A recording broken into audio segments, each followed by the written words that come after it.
আমার জীবনের 12টা বাজে, এখন কোথায় পালাচ্ছ? আমি কিছু করিনি সত্যি। কিচ্ছু করো না, তাই না? একটা অবিবাহিত মেয়ে হয়ে আমার রুমের মধ্যে কি করতেছিলে রাতে বেলায়? তোমাকে এসব মিথ্যা কথা, আমি তোমার রুমে যাই নাই। একদম মিথ্যা বলবো না, তোমার আমার ভালো মতো চেনা হয়ে গেছে। ওঠো। তুমি কি বলো তো, একটা মেয়ে হয়ে এরকম লজ্জাজনক কাজ করতে তোমার একটু বাঁধলো না?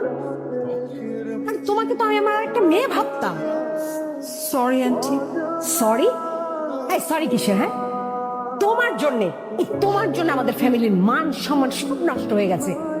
মা, এত সুন্দর করে কথা বলে কি হবে? দুইটা কড়া কথা শুনে বাসা থেকে বের করে দাও না। এই বাড়িতে আসার পর থেকে আমি বারবার তোমাকে সাবধান করেছি, শুনেছো? একটিবারও শোনোনি। তুমি সব সময় সারাক্ষণ তোমার মাথার মধ্যে একটা শয়তানি চিন্তা ভাবনা নিয়ে থাকো। শোনো, তোমাকে আমি আবারও বলছি, যদি এরকম চিন্তা ভাবনা তোমার মাথার মধ্যে থাকে তাহলে প্লিজ তুমি পুরো আমাদের বাড়ি থেকে বের হয়ে যাও। না না, চলে যাবে তো কি করবে বাবা? তুমি যদি ওকে সুযোগ দাও, আমরা ঘুরে ফিরে সেই কাজগুলো আবারও করতেছে।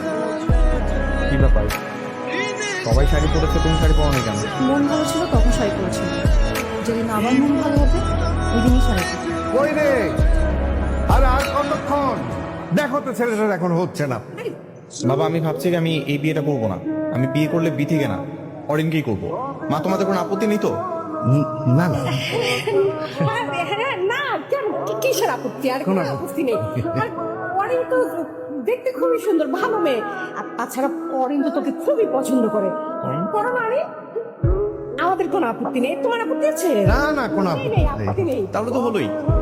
তোমার একটা কাজ কর, তোর বান্ধবীকে নিয়ে যা, সুন্দর করে বউসা দিয়ে নিয়ে আয়।